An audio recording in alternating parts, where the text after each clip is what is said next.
Good morning, happy Monday. I know I sound like I have a peg on my nose. I am allergic to something in Austin. I suspect cedar trees. Anyway, we are gonna do a get it all done video style because I have a bunch of things to do. It is the last week of my little kids' school, so you know what that means. Like, it's gonna be crazy after that.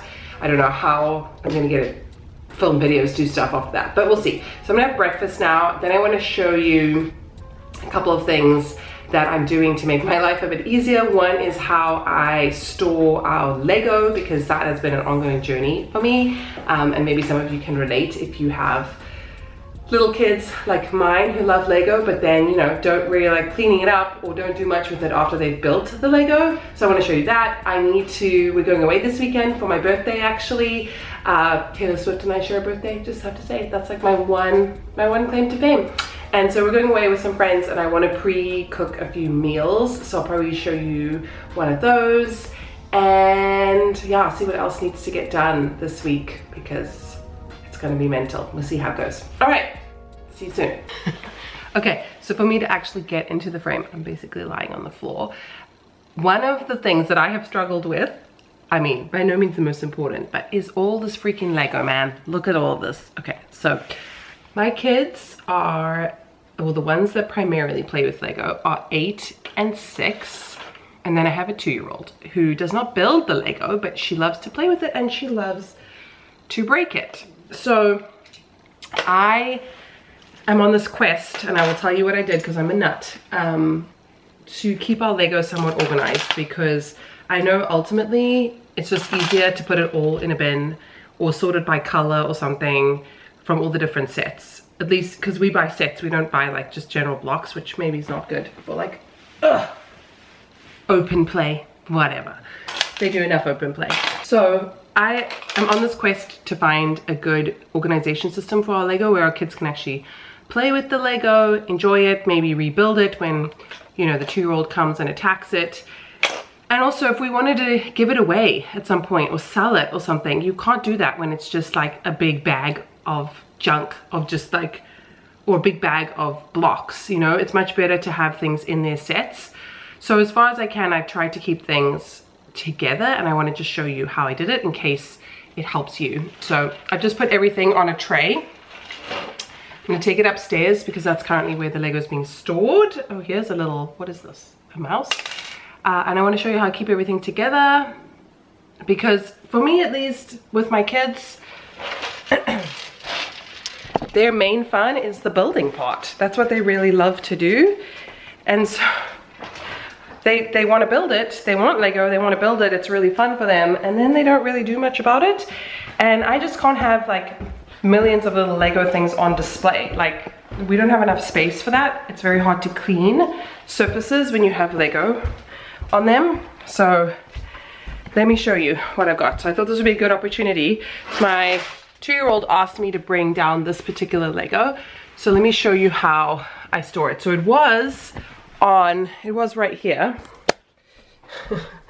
with these little guys, but now it's in pieces and I don't have the time to sit and build it again. So I'm gonna put it in its box. So one thing that I could do better is maybe label these boxes, but I wouldn't even know what to label them. So I have these little boxes. These ones I bought from Costco, but I also have ones from Target.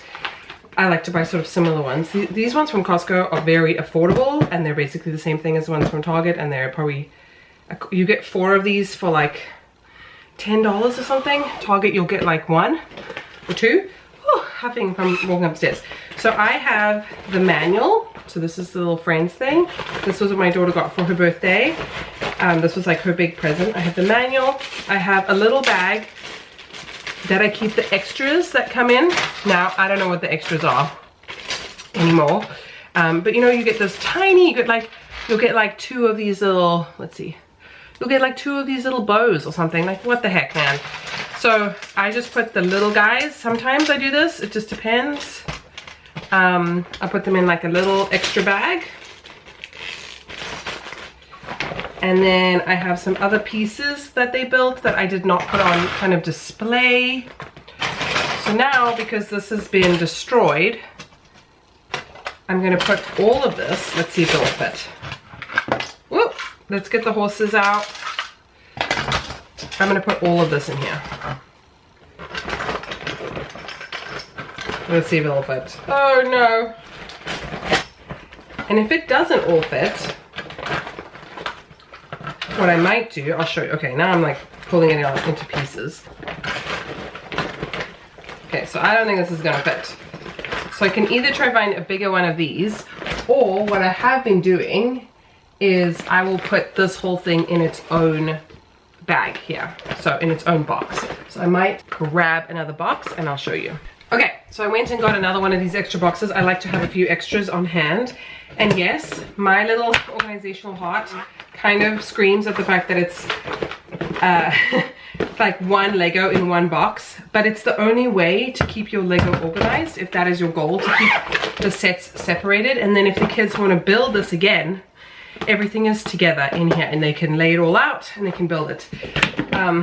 And yeah, I find that this is the best way. I've been able to keep things organized. You can see what's inside of them. This room needs a bit of work. I mean, like, this is not like aesthetically beautiful, but it is practical, and this is their stuff, so I feel like it should be in their room where we have space. They all stack on top of each other and it's kind of easy to see what's inside. And then this way the sets, especially the newer ones, like this is a brand new one from her birthday, like I'm not going to get rid of it, you know, we're going to keep it. So that's what I do. And then the thing with Lego is that, you know, they're different sizes. So I have a couple here that are really big. So this is like a Minecraft one. So it's in a big bin so that it doesn't completely break, and they could take it out and play with it and repair it. And yeah, so I have a few other ones that are like smaller. Those are sort of bigger ones that are kind of, I just got them in their zippered pouches in a box so that they're easy to keep organized. Okay, so the next thing on my to-do list, as I mentioned, we're going away this weekend, and I want to bring, it's a self-catering lodge that we're going to, and I want to bring some pre-made meals because I don't want to be eating out every meal. So, and if we don't eat it, we'll just bring it home because we're driving, and we'll just take a cooler and it'll be great. So I'm going to make some macaroni and cheese that I'm going to freeze. I'm going to put it in a disposable baking pan, which honestly I have never really used these before ever. So I just bought a 3-pack. Like at Costco you can buy like 20 of them, and I was like, I'm never going to use 20. So because I have to take one of these to a friend and I don't want to have a worry about like returning a dish to me or whatever. I don't know, it's like not very environmentally conscious, but I think considering how rarely I do this, it's going to be okay. So I'm going to make this macaroni and cheese quickly. I've basically done the most important part. I'm going to grate a bit more cheese, but the cheese grating is what takes a really long time. So while the water's boiling, I'm going to finish with that. I'm going to beat an egg, and then we're going to get started. Never did I give in, just 'cause I think I'm going to make some extra so we have some for home as well.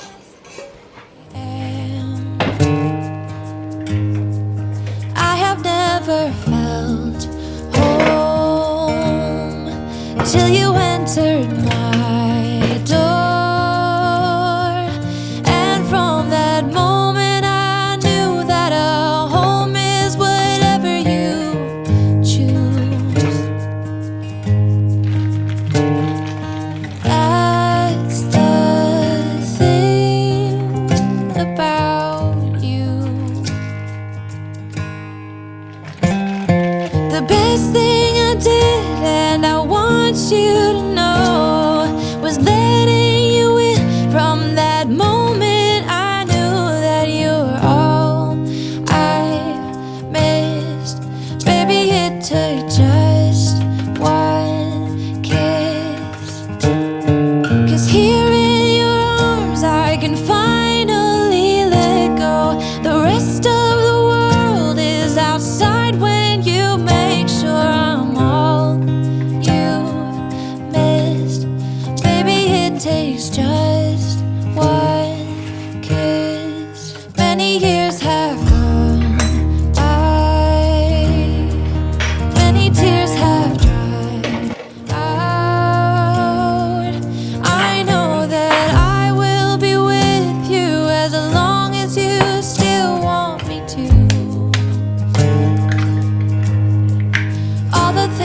we've been through, everything that's been you. I was basically 2 days old where I learned how to make a nice cheesy white sauce that's very useful, not just for mac and cheese. And so I wanted to share with you how I did it. So basically, you've seen me boil the pasta, now I'm draining it, and we're going to get ready in that same pan to make the sauce. You need a big saucepan, especially for the quantity that I was making. So to make the white sauce, first of all, you need to melt some butter, and then you're going to add flour and essentially cook it for about 5 minutes. But you need to be whisking the flour continuously, otherwise it's going to burn. And the flour and the butter, I think, is what kind of helps the sauce thicken once you add the milk. And you'll see in the previous segment that I cracked an egg. This macaroni and cheese calls for an egg, and I think it enhances the texture. There you can see the white sauce is cooking over there. And so you need to make sure that that egg is scrambled before, and you're going to add a little bit of the white sauce to the egg so that you don't burn it. If you dump the whole thing in there, it would become scrambled eggs. So I had some cream in my fridge, so I decided to make this macaroni and cheese even richer and added 2 parts milk to 1 cup of cream, and you'll see that the sauce actually thickens up really quickly. I'm just adding some mustard powder, which you think would make it spicy, but it's not spicy at all. It just adds a depth to the flavor. So that's how you make a white sauce. You just have to make sure that it doesn't burn. It's super easy. And once you add the cheese, you have an incredible white sauce, cheesy deliciousness that you'll see. The moment I knew that you were all I missed, baby, it took just one kiss.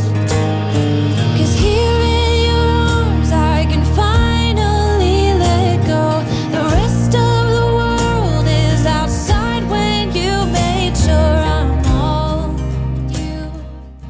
So you can see I added the egg mixture to this white sauce, and then I added all of that grated cheese. And this is what obviously kicks it up a notch. I'm adding some salt and pepper. You don't want to over salt it because you have a lot of cheese in there, so I would rather add salt later. You can always add more salt. You can never remove the salt. So now all that's left is to add the pasta to the sauce. And because I made such a giant quantity, I mean, this pot, the saucepan, whatever you want to call it, is she's struggling. But once I add a little bit, once I take some of this out and put it in my baking tray over there that I've got, it's a lot easier for me to spread out the sauce. But look how good that was. And honestly, it's so easy. You just have to watch the burning parts. You just don't want it to burn on the stove. But yeah, I'm so happy that I've made this ahead of time, and now I've put it, once it cooled, I put it in the freezer, and now I have it ready to go for this weekend. Total crowd pleaser. Who doesn't like mac and cheese?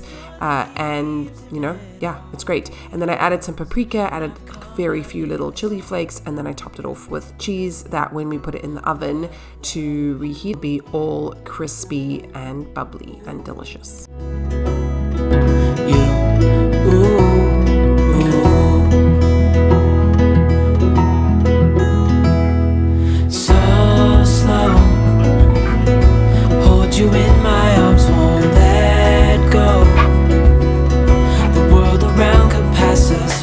So I can't believe I did this, but I went grocery shopping at